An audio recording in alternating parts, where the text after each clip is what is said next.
कितने ही सगे हों, इन तीन लोगों पर कभी विश्वास नहीं करना चाहिए। एक समय की बात है, मध्य देश में एक बहुत ही सुंदर नगर था। उस नगर में एक चोर रहता था जो छोटी मोटी चोरी करके अपने परिवार का पालन पोषण करता था, लेकिन उस चोरी के धन से उसके परिवार का पूरी तरह से खर्च नहीं चलता था। एक दिन उसने सोचा, पाप तो पाप होता है, चाहे छोटा हो या बड़ा। मैं चाहे छोटी चोरी करूं या बड़ी, रहूंगा तो चोर ही। पकड़े जाने पर दंड भी उतना ही मिलेगा, तो क्यों ना मैं बड़ी चोरी करूं। ऐसा निश्चय करके उसने उस नगर के राजा के खजाने को लूटने की योजना बनाई। रात होने पर वह राजमहल में घुस गया। किसी तरह वहां पहुंचा जहां राजा का खजाना था। वहां पहुंचकर उसने देखा कि खजाने पर कई सैनिक पहरा दे रहे थे। सख्त पहरा देखकर चोर को लगा, इनकी आंखों में धूल झोंकना बहुत कठिन काम है। ये तो साक्षात काल पहरा दे रहा है। अगर मैंने चोरी करने की कोशिश की तो शायद जीवित नहीं बचूंगा। यह सोचकर वह उल्टे पांव लौट पड़ा। लौटते समय उसने सोचा, खाली हाथ लौटने से तो अच्छा है कि कुछ ना कुछ तो यहां से ले ही चलूं। मेरा यहां आना व्यर्थ नहीं होना चाहिए। चोर के दिमाग में विचार आया, राजा के शयन कक्ष में जाना चाहिए जहां राजा सोता है। शायद इस समय राजा अपने कपड़े उतारकर सो गया होगा। मैं राजा के राज वस्त्र चुरा कर ले आऊंगा और उन्हें पहनकर आसानी से धन चुराकर यहां से निकल जाऊंगा। पहरेदार को लगेगा कि मैं राजा हूं, तो वे मेरे रास्ते में नहीं आएंगे और मेरा काम आसान हो जाएगा। ऐसा निश्चय करके चोर राजा के शयन कक्ष के पास पहुंच गया। उसने धीरे से पर्दा हटाकर अंदर झांका और नजारा देखकर आश्चर्यचकित रह गया। उसने देखा कि राजा गहरी नींद में सो रहे हैं और उनकी रानी अर्धनग्न अवस्था में पलंग पर बैठी हुई है। रानी को जागता देख चोर के हाथ पांव फूल गए। वह एक तरफ दीवार से सटकर खड़ा हो गया और रानी के सो जाने का इंतजार करने लगा। थोड़ी देर बाद फिर उसने पर्दा हटाकर देखा कि रानी सोई हैं या नहीं, क्योंकि रानी सो जाए तो राजा के वस्त्र चुराए जाएं। लेकिन चोर ने देखा कि रानी अभी भी उसी तरह बैठी हुई थी। यह देखकर चोर ने सोचा, यहां तो बहुत मुश्किल है। वह वहां रखी हुई टेबल पर बैठने लगा। जैसे ही वह टेबल पर बैठा, उस पर रखी पानी की गिलास नीचे गिर गई। इस आवाज से राजा की नींद तो नहीं खुली, पर रानी तलवार लेकर बाहर आ गई और चोर की गर्दन पर तलवार रख दी। रानी बोली, कौन है तू और यहां किस लिए आया है? सच सच बता, वरना तेरा सिर धड़ से अलग कर दूंगी। चोर डर के मारे पसीने से लथपथ हो गया और हाथ जोड़कर गिड़गिड़ाता हुआ बोला, रानी साहिबा, मेरी जान बख्श दो। मैं एक गरीब चोर हूं और चोरी करने के उद्देश्य से ही यहां आया हूं। छोटी मोटी चोरी करके अपने परिवार का पालन पोषण करता हूं। अगर आपने मुझे मार दिया तो मेरे बच्चे अनाथ हो जाएंगे। मैं वचन देता हूं कि इस बार मुझे छोड़ दो। मैं कभी दोबारा राजमहल की तरफ मुड़कर भी नहीं देखूंगा। मेरे छोटे छोटे बच्चों पर रहम करो। रानी को उस पर दया आई और उसने कहा, सुनो, मैं तुम्हें एक शर्त पर छोड़ सकती हूं। मैं इस समय काम से पीड़ित हूं। यदि तुम मेरे साथ समागम करोगे तो मैं तुम्हें यहां से जाने दूंगी, वरना एक ही झटके में तुम्हारा सिर काट दूंगी। रानी की यह अनोखी शर्त सुनकर चोर और भी ज्यादा घबरा गया। उसने कहा, रानी साहिबा, यह आप क्या कह रही हो? मैं तो एक साधारण चोर हूं और आप इतने बड़े राज्य की महारानी हैं। मेरी क्या औकात है कि मैं आपके साथ ऐसा करूं? मेरे लिए तो यह सोचना भी बहुत बड़ा पाप है। रानी ने कहा, मैं कुछ नहीं सुनना चाहती। अगर तुम्हें अपनी जान प्यारी है तो जैसा कहती हूं वैसा ही करो, वरना मरने के लिए तैयार हो जाओ। रानी का ऐसा प्रस्ताव सुनकर चोर की जान हलक में अटक गई। वह सोचने लगा, आज मैं बहुत बड़ी मुसीबत में फंस गया हूं। अगर रानी की बात नहीं मानी तो भी मारा जाऊंगा और मान ली तो भी मारा जाऊंगा। चोर बहुत बड़ी दुविधा में पड़ गया कि आखिर क्या करूं।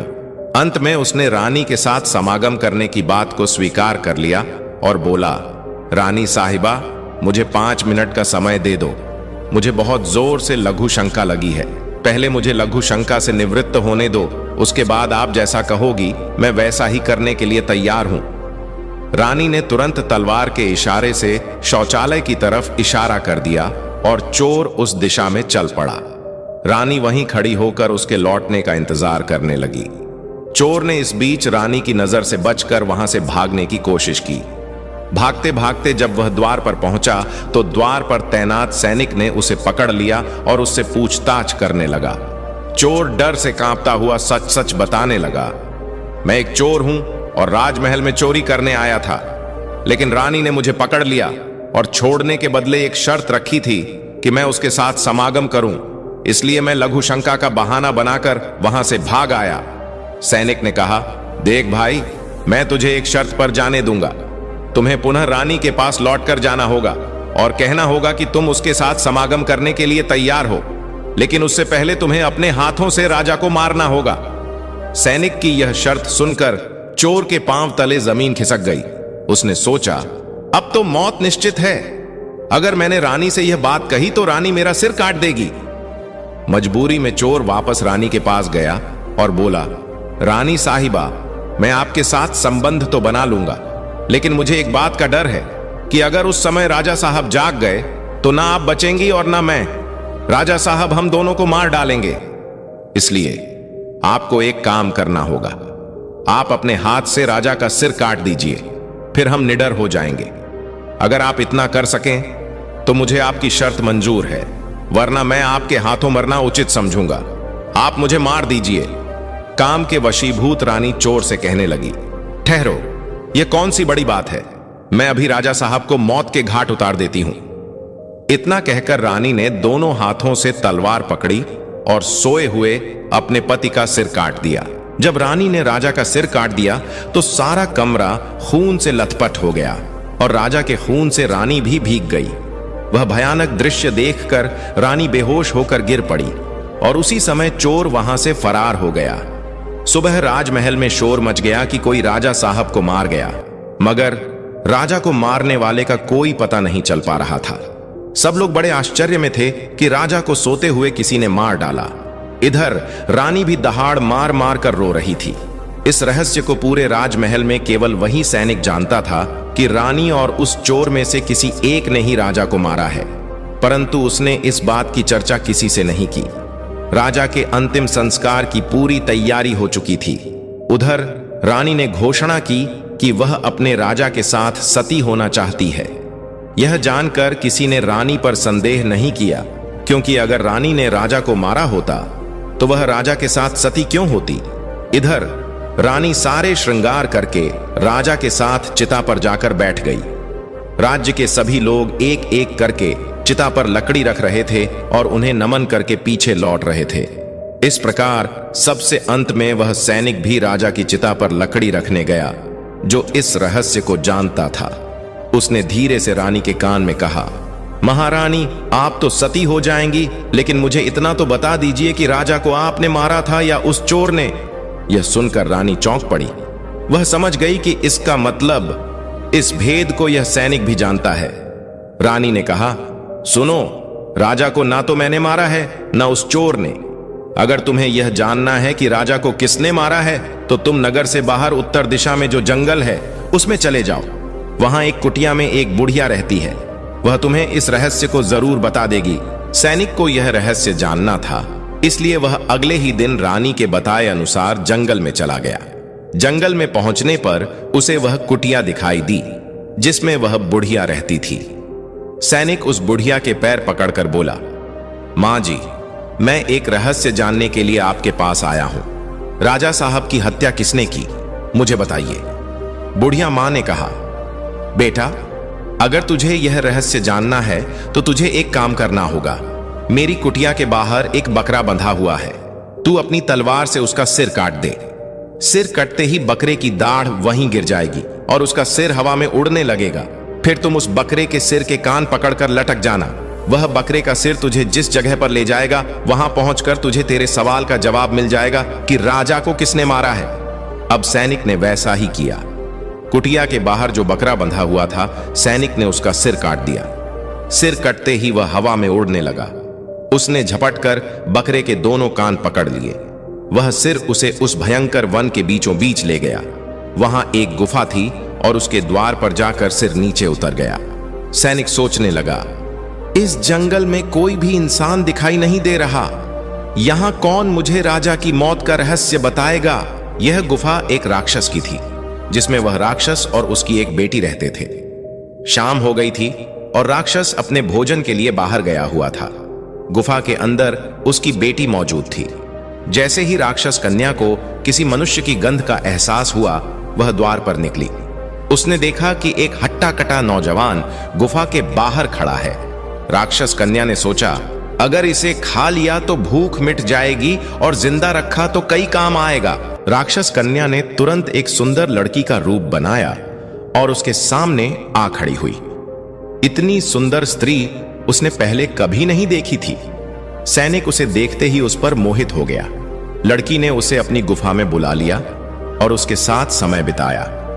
जब राक्षस के लौटने का समय हुआ तो लड़की ने उसे मक्खी बनाकर दीवार पर चिपका दिया। राक्षस आया और बेटी से पूछा, बेटी, मुझे मनुष्य की गंध आ रही है। कोई इंसान हमारी गुफा में घुस आया है क्या? बेटी ने बहाना बनाते हुए कहा, पिताजी, कैसी बातें कर रहे हैं? हमारे होते हुए कौन यहां आने की हिम्मत करेगा? मैं तो उसे कच्चा चबा जाऊंगी। इस तरह उसने राक्षस को गुमराह कर दिया। राक्षस कन्या रोज रात में उसे इंसान बना देती और दिन में मक्खी बनाकर दीवार पर चिपका देती। कई दिन बीत गए और अब सैनिक को अपने परिवार की याद सताने लगी, लेकिन वह राक्षस कन्या के चंगुल से निकल नहीं पा रहा था। एक दिन उसे मौका मिल गया और वह रात में वहां से भाग निकला। भागते भागते कई दिनों बाद वह अपने नगर पहुंच गया। अपने घर पहुंचकर उसे बहुत खुशी हुई। अपने बच्चों से मिलकर वह बहुत प्रसन्न हुआ। वह सोचने लगा, अच्छा हुआ जो मैं वहां से चला आया, ना जाने कब तक वह मुझे मक्खी बनाकर वहां रखती। इस तरह उस सैनिक के अपने घर पर रहते हुए काफी दिन बीत गए। एक दिन उसे फिर उस लड़की की याद आई। अब तो दिन रात वह उसके ख्यालों में खोया रहता। उसकी सुंदरता को याद कर उससे मिलने की इच्छा करता। उसके बिना ना खाना अच्छा लगता, न पीना। हर समय यही सोचता था कि उससे किस तरह मिलन होगा। सैनिक उस राक्षस कन्या से मिलने के लिए तड़पने लगा और उसने फिर से उसके पास जाने का निश्चय किया। उसने सोचा, पिछली बार तो मुझे उस बुढ़िया ने वहां पहुंचा दिया था, लेकिन अब मैं वहां से भागकर आया हूं, इसलिए मुझे रास्ते का भी ज्ञान नहीं है। क्यों ना एक बार फिर उस बुढ़िया की सहायता ले लूं। ऐसा सोचकर वह उस बुढ़िया की कुटिया पर पहुंच गया और हाथ जोड़कर बोला, हे माता, एक बार मुझे फिर से उसी स्थान पर भेज दो जहां पहले भेजा था। अब वह सैनिक राजा की हत्या का रहस्य भूल चुका था। राक्षस कन्या से मिलने की बेचैनी उसके अंदर बढ़ती जा रही थी। बुढ़िया समझ गई कि यह काम के वशीभूत है। उस बुढ़िया ने कहा, बेटा, पहले तो मेरे पास एक बकरा था जिसके कान पकड़कर तुम वहां चले जाते। अब तो वह भी नहीं है। अब मैं तुम्हें कैसे पहुंचाऊं? तब सैनिक ने कहा, हे माता, मैं जीवन भर आपका गुलाम रहूंगा। एक बार उस लड़की से मुझे मिला दो। बुढ़िया ने कहा, बेटा, मैं तुझे मिला तो दूंगी, पर इसके लिए तुझे अपने बेटे को मेरे पास लाना होगा। सैनिक बोला, यह कौन सी बड़ी बात है? इतना कहकर सैनिक अपने बेटे को बुलाकर ले आया। बुढ़िया ने कहा, बेटा, जिस तरह तुमने बकरे का सिर काटा था, उसी तरह तुम अपने बेटे का सिर भी काट देना। फिर उसी तरह इसका सिर भी हवा में उड़ने लगेगा। तुम इसका सिर पकड़ लेना और यह तुम्हें उसी स्थान पर पहुंचा देगा। काम के वशीभूत वह सैनिक अपने बेटे का सिर काटने के लिए तैयार हो गया। जैसे ही उसने तलवार लेकर बेटे का सिर काटना चाहा, तब उस बुढ़िया ने उसका हाथ पकड़ लिया और कहने लगी, ठहरो, यही तुम्हारे प्रश्न का जवाब है। चाहे कितने ही सगे हों, इन पर कभी भी विश्वास नहीं करना चाहिए। पहले राजा को ना चोर ने मारा था, ना रानी ने। राजा को हवस ने मारा था। जिस तरह काम वासना में अंधा होकर तुम अपने बेटे को मारने के लिए तैयार हो गए, उसी हवस के वशीभूत होकर मनुष्य अंधा हो जाता है और गलत से गलत काम भी कर जाता है। दूसरा, धन के लालच में आकर कोई भी किसी को मार डालता है। और तीसरा, क्रोधी व्यक्ति क्रोध में अंधा होकर सब कुछ भूल जाता है और वह सब कर डालता है जिससे जीवन भर उसे पछताना पड़ता है। क्रोध में उसकी बुद्धि विवेकहीन हो जाती है और वह अपना पराया कुछ नहीं देख पाता। इन तीनों से हमेशा बचकर रहना चाहिए, अन्यथा जीवन भर पछताना पड़ता है। मित्रों, आशा करते हैं कि आपको हमारी यह सुनाई गई कथा अच्छी लगी होगी। अगर आपको यह कथा अच्छी लगी तो प्लीज वीडियो को लाइक करें और चैनल को भी सब्सक्राइब करें और लास्ट तक कथा सुनने के लिए आपका धन्यवाद।